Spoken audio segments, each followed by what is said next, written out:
Voyage en Uruguay, c'est le titre de la pièce qui a été jouée cet après-midi dans une ferme de Gaillard-Bois-Cressanville, une toute petite commune de l'Eure. Si ce lieu a été choisi, c'est parce que cette pièce raconte la vente de vaches normandes à un éleveur sud-américain dans les années 50. Un véritable périple qu'a vécu le grand-père de l'auteur, Raphaël D. Gidi. Décor campagnard dans une grange de la ferme de Cressanville. Être un et multiple à la fois, c'est l'une des questions principales du comédien Guillaume Ravoire.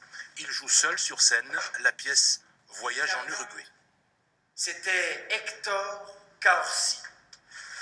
Grand monsieur, très chic, avec les cheveux noirs en arrière, et qu'on dirait sorti tout droit de chez son tailleur. Et donc Hector, il cherchait des vaches, et pour ça, il avait pris l'avion. Clément Hervieux-Léger, qui a écrit le texte, a été très impliqué dans cette histoire, puisque c'est son grand-père qui est à l'origine de ce voyage en Uruguay, Robert Hervieux. Donc c'est une histoire qui le touche beaucoup. Et puis Daniel Sanpedro, qui est le metteur en scène, avec qui j'ai déjà eu l'occasion de travailler, m'a proposé ça. Être seul sur scène, c'est pas rien. Au-dessus des anneaux qui servent à... Dans les années 50, une famille d'éleveurs uruguayens se rend en Normandie afin d'acheter des bêtes et enrichir son troupeau. 3 taureaux et 2 vaches ont été achetés à Beaumontel dans l'Eure. Destination, l'Amérique du Sud, en compagnie de leurs vachers.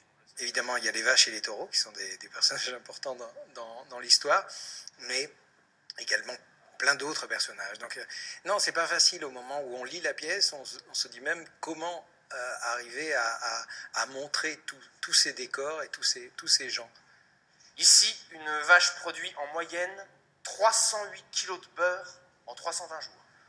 Ah bah ça, tout le monde le sait. Même à Paris.